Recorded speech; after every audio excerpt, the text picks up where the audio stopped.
Muito bem, irmãos.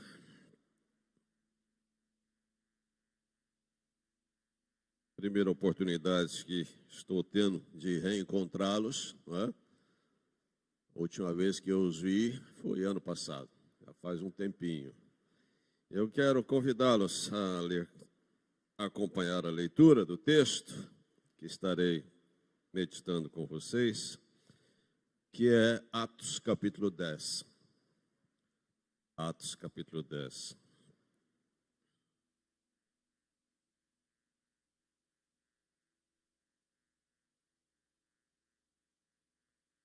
Mesmo assentados, eu vou ler, você acompanha. Morava em Cesareia um homem de nome Cornélio, centurão da corte chamada italiana, piedoso e temente a Deus com toda a sua casa, o que fazia muitas esmolas aos pobres e de contínuo orava a Deus. Esse homem observou claramente durante uma visão, cerca da hora 9 do dia, um anjo de Deus que se aproximou dele e lhe disse: Cornélio.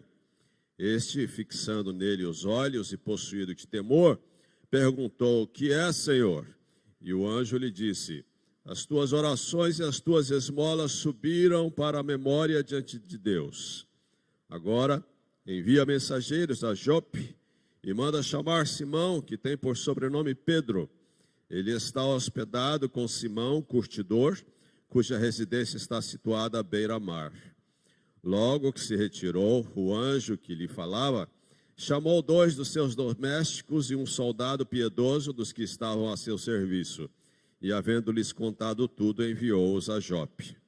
No dia seguinte, indo eles de caminho e estando já perto da cidade, subiu Pedro ao eirado por volta da hora 6ª, a fim de orar.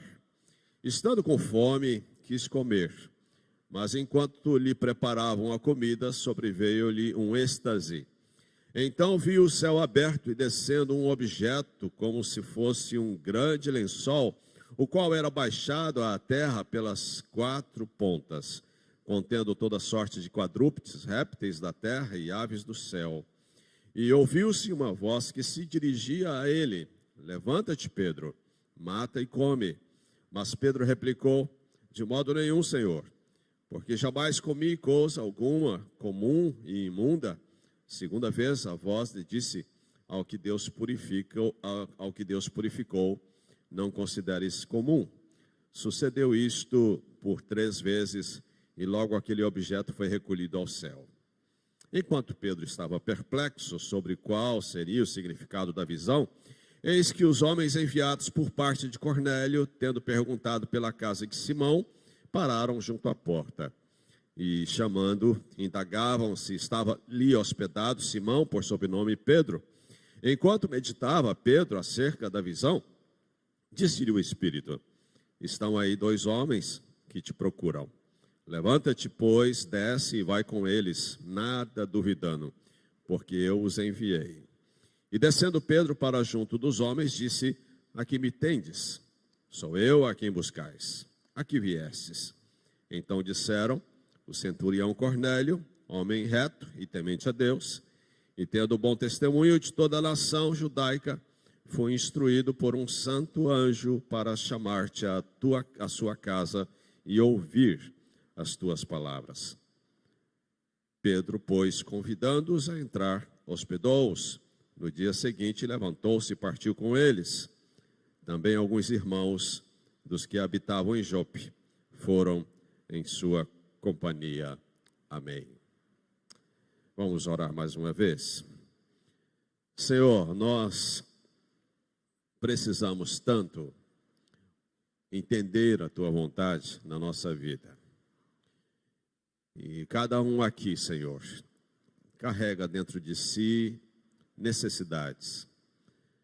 Alguns carecem de instrução para enfrentar situações nesta semana. Todos nós precisamos ouvir a tua palavra. Todos nós, Senhor, precisamos entender a tua vontade para a nossa vida. Por isso, Pai, ilumina nossa mente e dá sensibilidade ao nosso coração.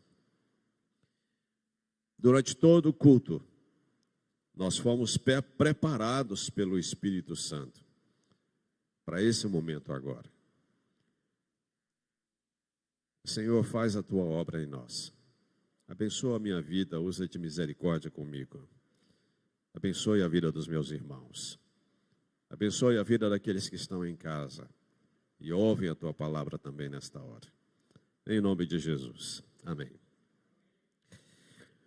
João capítulo 3, quando Jesus se encontra com Nicodemos, líder religioso, líder na sua comunidade.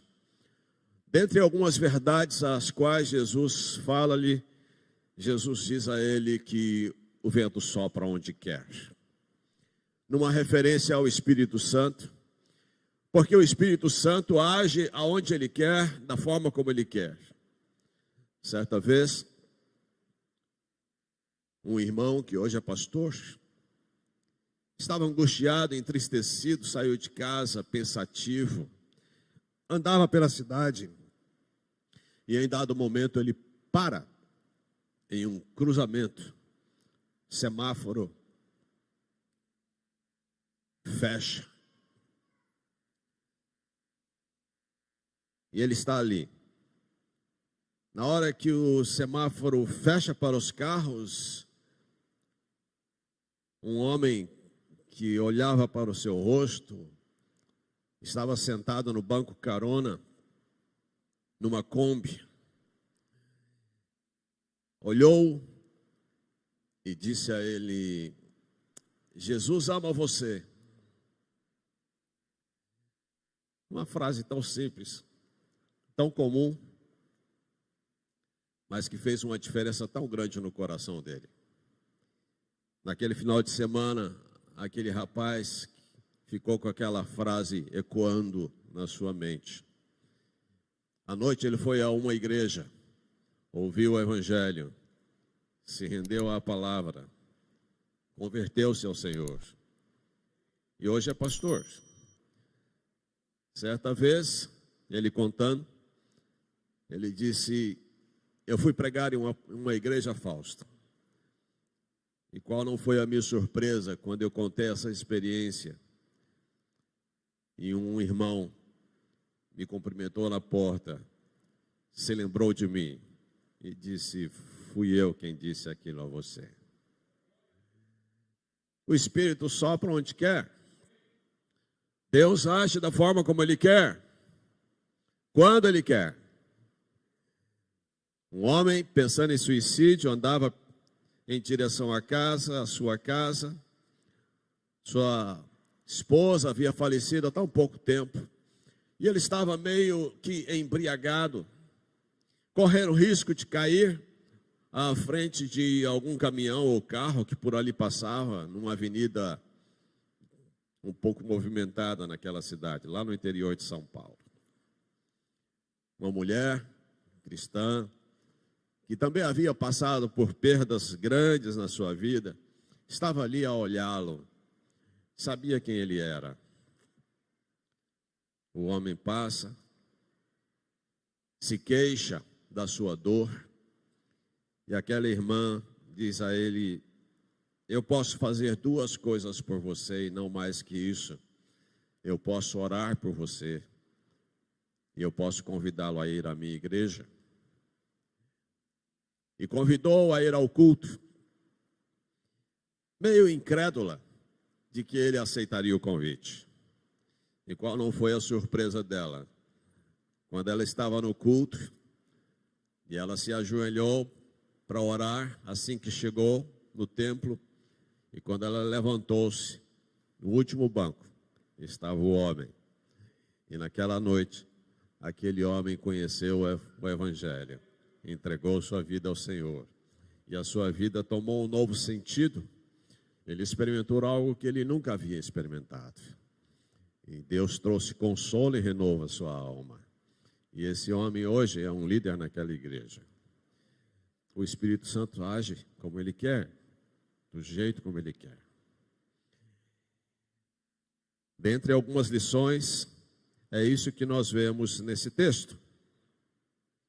acontece em Cesareia, cidade importante, razão pela qual havia ali uma guarnição romana de militares. Cesareia chegou a ser a capital romana na Judéia. Tamanha era a sua importância. Lugar estratégico, à margem do mar Mediterrâneo. Cidade portuária. Paulo haveria de passar 2 vezes em Cesareia em suas viagens missionárias. Pedro está em Cesareia. E é nessa cidade que nós vemos o agir de Deus na vida de Pedro e através de Pedro. Algumas conversões são necessárias e o texto nos mostra pelo menos 3 conversões que são necessárias. Uma delas, a conversão de Cornélio. Cornélio está no texto. Cornélio era um homem piedoso, era um homem temente a Deus, era um homem desprendido e bom. Cornélio era um homem de oração, ele orava. Cornélio tinha um bom testemunho, as pessoas viam-no como um homem bom, gostavam de Cornélio, respeitavam-no, não pela posição de liderança que ele tinha na sociedade, mas por suas qualidades. Seus servos lhe tributam honra e comentam dele como sendo um homem íntegro, um homem reto. E eu me pergunto, do que precisa um homem desse? Um homem querido pelos que estão ao seu redor.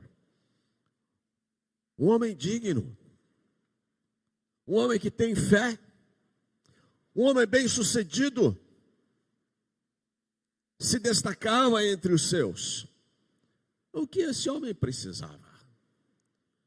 Ao olhar para alguém assim, a primeira ideia que temos é de que ele não precisa de nada. Afinal de contas, até Deus ele tem. Mas não é assim. Cornélio, ele era um oficial romano. Tinha sob seu cuidado 100 homens.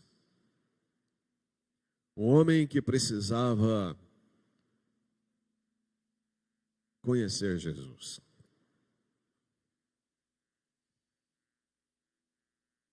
Cornélio tem uma visão. E nessa visão um anjo lhe diz, manda chamar Pedro. Simão Pedro. Ele está em Jope. Cornélio precisava ser instruído no Evangelho. Cornélio precisava entender que nenhum homem é digno de adoração. Quando Pedro chega à sua presença, Cornélio de imediato prostra-se perante ele e Pedro ordena-lhe para que ele fique em pé. Cornélio precisava de instrução espiritual, precisava conhecer a Jesus. Pedro então anuncia-lhe Jesus. O Espírito Santo desce sobre ele todos aqueles que ali estavam presentes.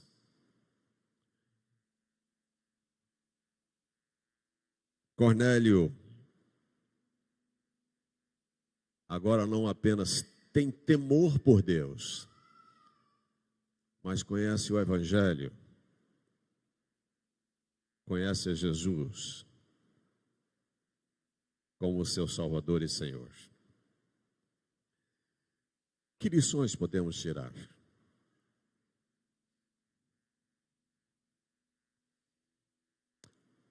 Cornélio preocupa-se com a sua vida espiritual.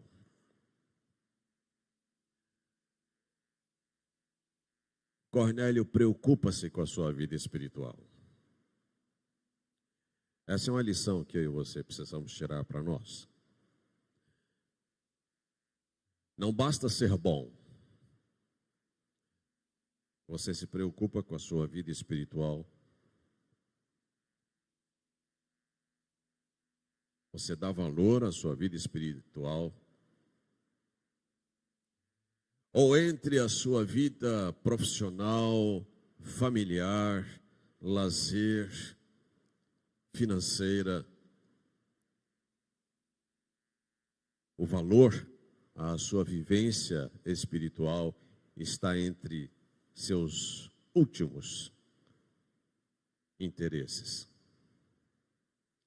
Cornélio se preocupa com a sua vida espiritual. Mais que isso, Cornélio preocupa-se com a vida espiritual dos seus amigos e parentes. Versículo 24, Cornélio chama seus parentes e amigos para ouvirem Pedro, porque ele se preocupa também com a vida espiritual dos outros. Cornélio não quer apenas aprender para si, Cornélio quer que os outros também tenham contato com a palavra de Deus.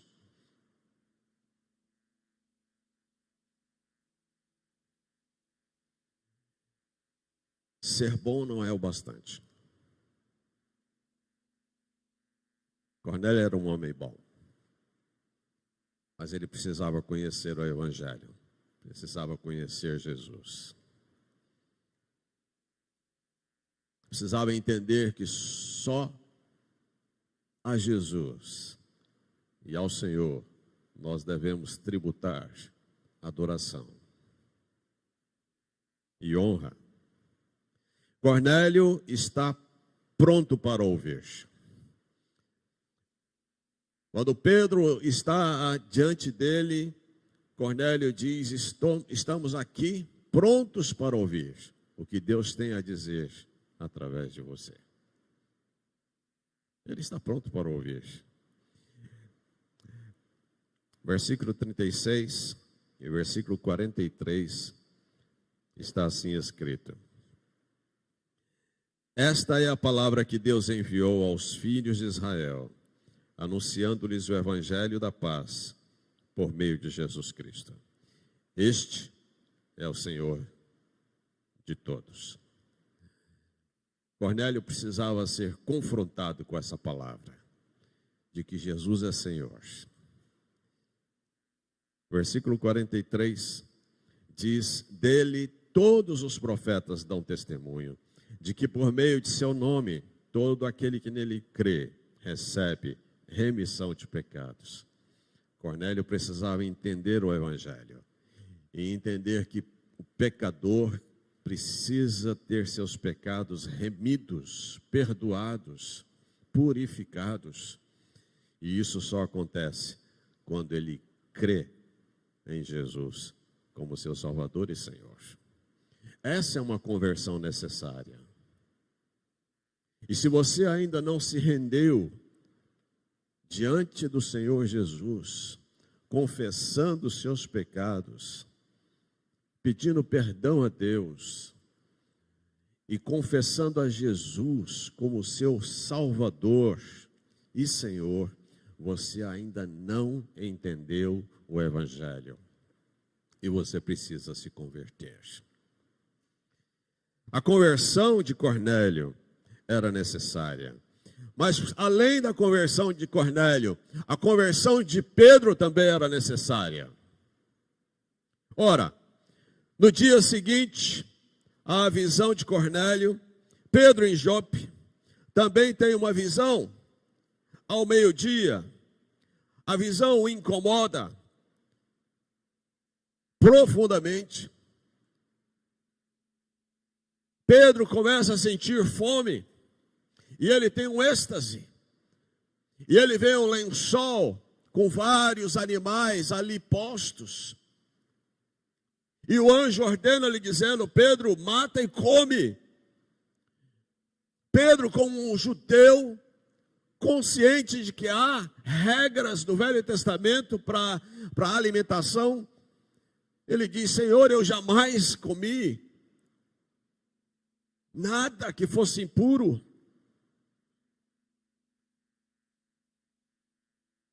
E Deus diz a ele que aquilo que é impuro aos olhos do homem, ele pode tornar puro. Pedro fica tentando entender a situação.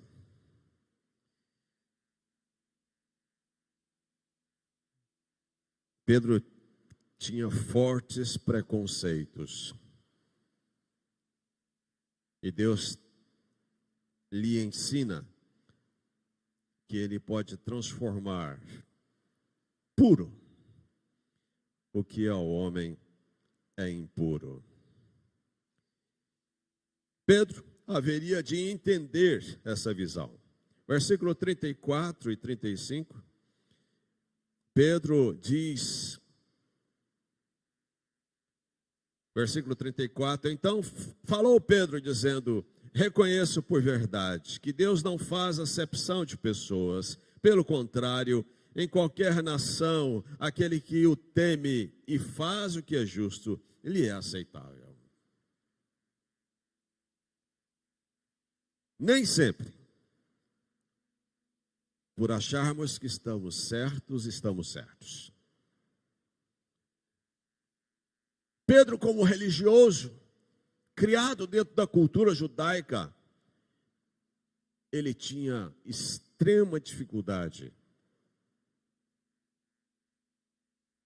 em aceitar a possibilidade de que o evangelho pudesse transformar um gentio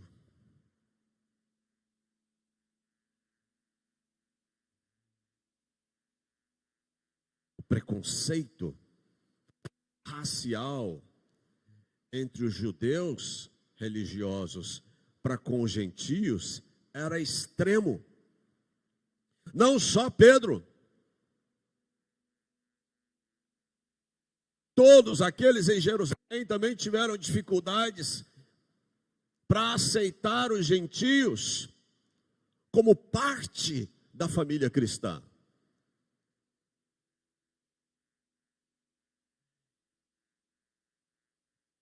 Nem sempre, por acharmos que estamos certos.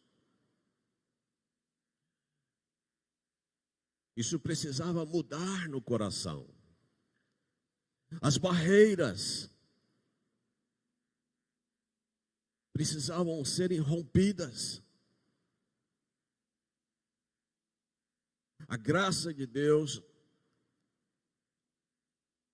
a obra de salvação de Deus,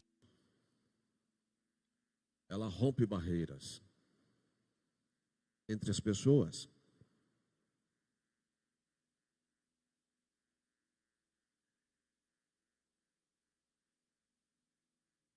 Obstáculos caem.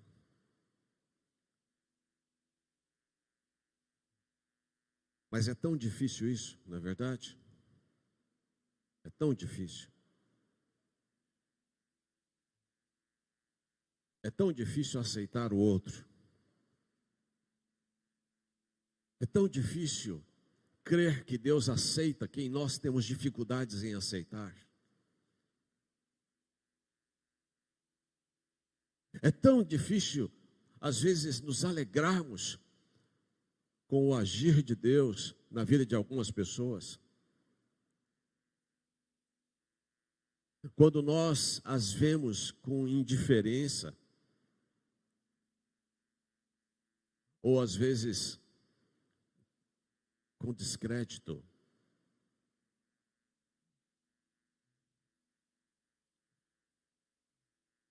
O evangelho, ele rompe barreiras. Ele rompe barreiras. Ele derruba obstáculos.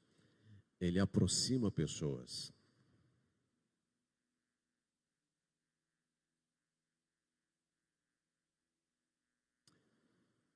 É lindo isso em Jesus.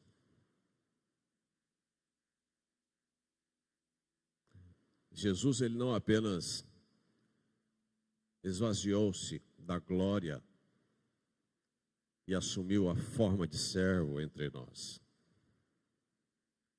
Ele não apenas quebrou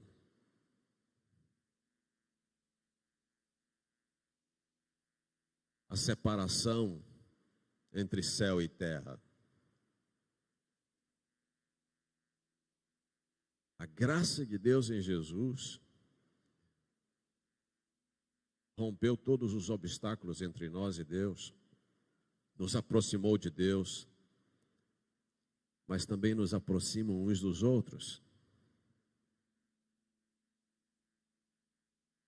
Nos põe em comunhão uns com os outros.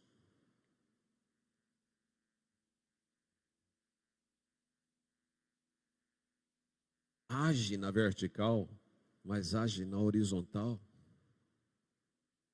Isso é lindo. Eu fico maravilhado com Jesus. Quando eu vejo que Jesus, ele tinha um olhar para as multidões.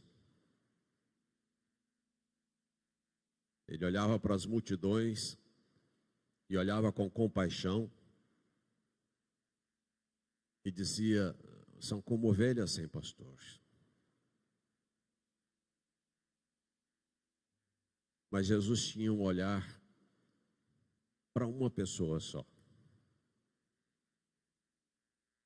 E certa vez ele fez questão de atravessar Samaria para encontrar-se com uma pessoa só.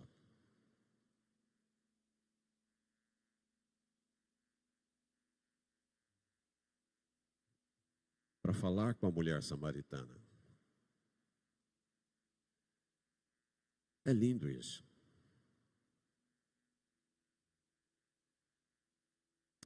Sabe por que eu estou falando isso para você?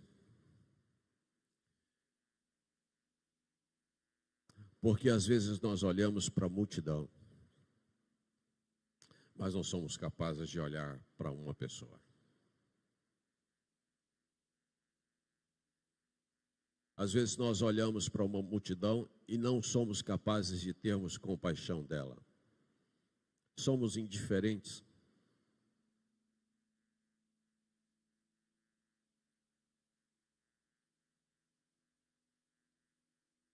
E eu entendo que nós precisamos, especialmente nos dias em que nós estamos vivendo, de resgatarmos isso. E de entendermos que Deus,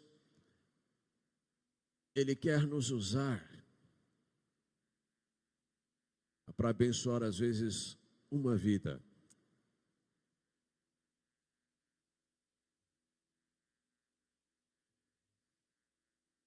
Pedro precisava de uma conversão dentro dele, em relação aos seus preconceitos.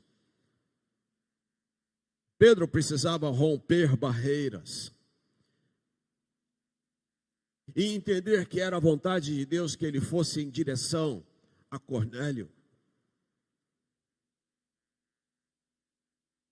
A minha oração nessa noite é que Deus coloque você e eu em rota de colisão, na direção de alguém. Talvez esse alguém seja alguém próximo de você, mas que você tem dificuldades em lidar com ele. E barreiras precisam cair. O coração de Pedro precisava entender isso. Precisava entender o amor de Deus, precisava entender a graça de Deus, que age aonde quer e da forma como quer.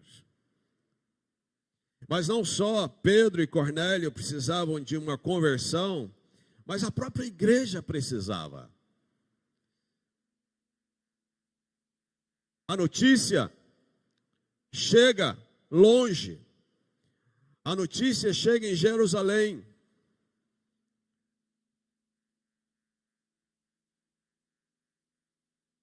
E divide opiniões.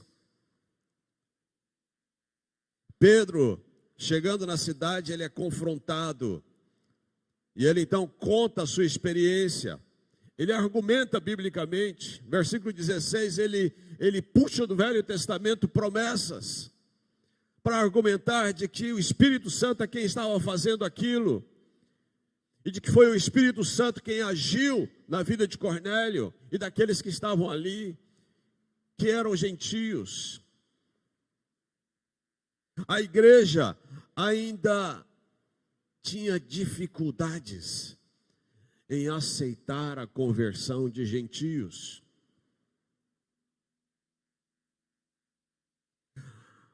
Ainda haveria de voltar futuramente a tratar desse assunto, tamanha foi a dificuldade para se aceitar isso. No capítulo 15, os apóstolos convocam uma assembleia para discutir o assunto.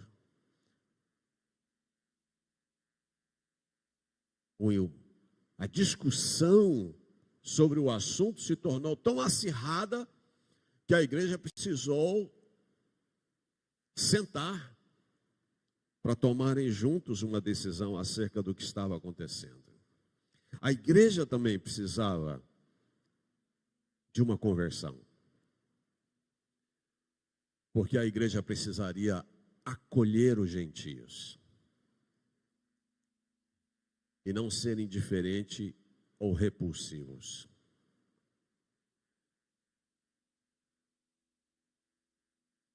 Tem algo que há muito tempo tem incomodado meu coração. Desde a minha conversão,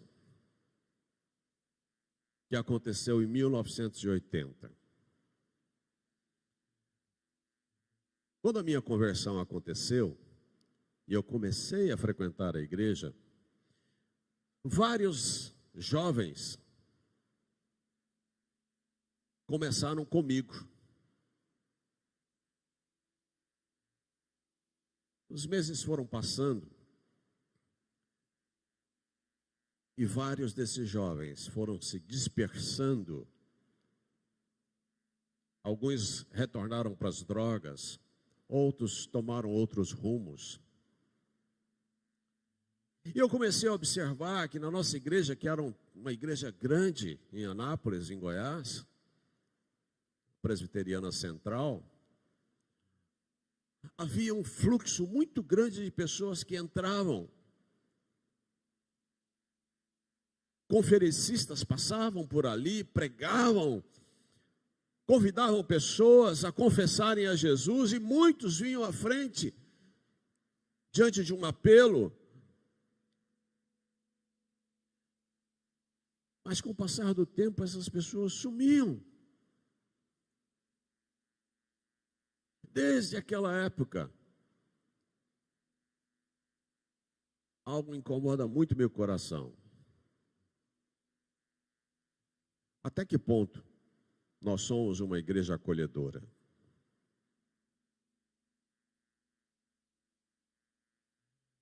Até que ponto nós recebemos as pessoas?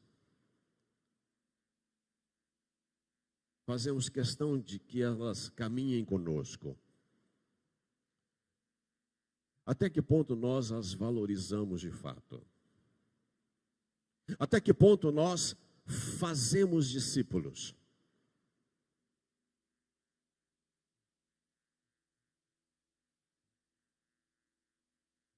Há duas coisas que a igreja desaprendeu no decorrer dos anos.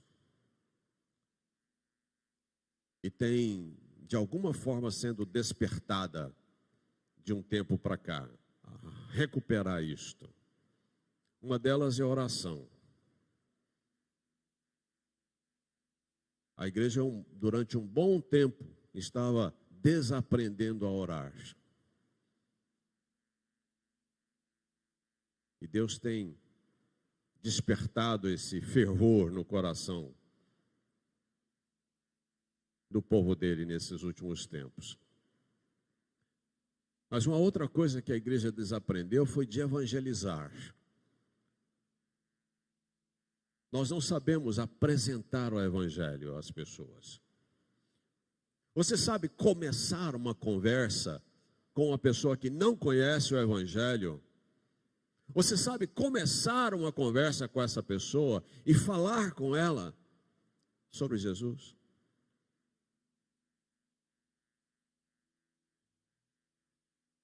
A maioria dos cristãos ou nunca aprenderam, ou desaprenderam?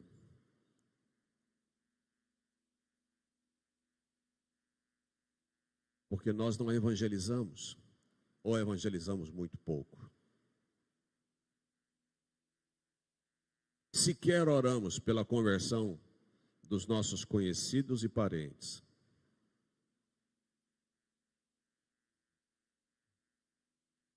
Mas quando eles, de alguma forma, conhecem o Evangelho, até que ponto nós, como igreja, estamos acolhendo-os, cuidando deles? Uma das coisas que eu anseio e digo para você nessa noite é: nós precisamos cuidar uns dos outros.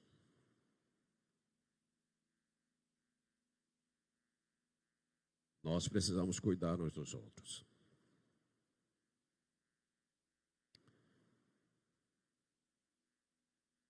Eu sei, a gente tem vivido um tempo totalmente diferente de tudo que a gente já experimentou.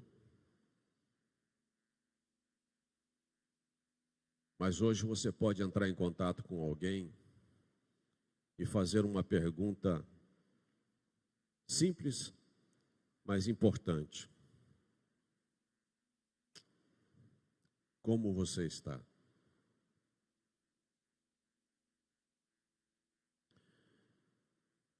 E talvez você possa fazer uma segunda coisa por essa pessoa. Você pode dizer: eu lembrei de você hoje. Eu vou orar por você.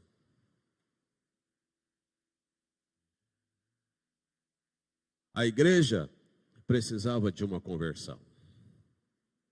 E graças a Deus, a igreja entendeu que precisava abraçar os gentios como parte dela e entender que o Espírito Santo era quem estava fazendo aquilo.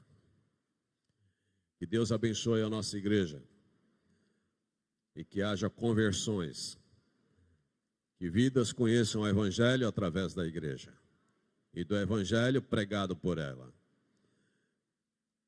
Que barreiras entre nós caiam em nome de Jesus. Que a nossa comunhão se fortaleça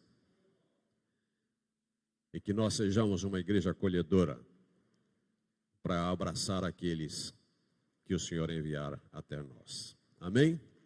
Feche os olhos, vamos orar.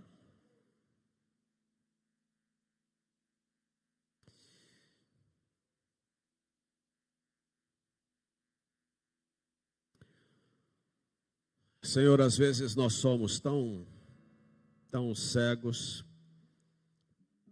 diante daquilo que o Senhor deseja fazer, nos mostrar. Às vezes somos tão egoístas, tão displicentes, até alienados. Às vezes as nossas prioridades estão tão invertidas. Vivemos um mundo tão corrido. E às vezes só paramos um pouco quando estamos cansados. Pai, eu oro para que o Senhor tenha misericórdia de nós e nos perdoe. E nos dê a capacidade nessa noite de repensar nossos valores, de darmos uma atenção maior à nossa vida espiritual, a atentarmos, ó Deus, para a leitura da palavra, para a oração, para a leitura de um bom livro, e a sermos, ó Deus, acolhedores, a estarmos cuidando uns dos outros e não nos isolarmos e não deixarmos que esse momento em que nós vivemos nos distancie mais ainda uns dos outros. Pai, rompa com as barreiras que são necessárias. Comece pela frieza do nosso coração. Nos dê um coração mais aquecido. Livra-nos daquela espiritualidade que não altera em nada na nossa vivência. Pai, dá-nos um coração mais humano. Leva-nos a uma espiritualidade que nos torne mais humanos. Mais sensível ao outro. Essa é a minha oração. E o desejo do meu coração. Em nome de Jesus. Amém. Amém. Deus abençoe, queridos.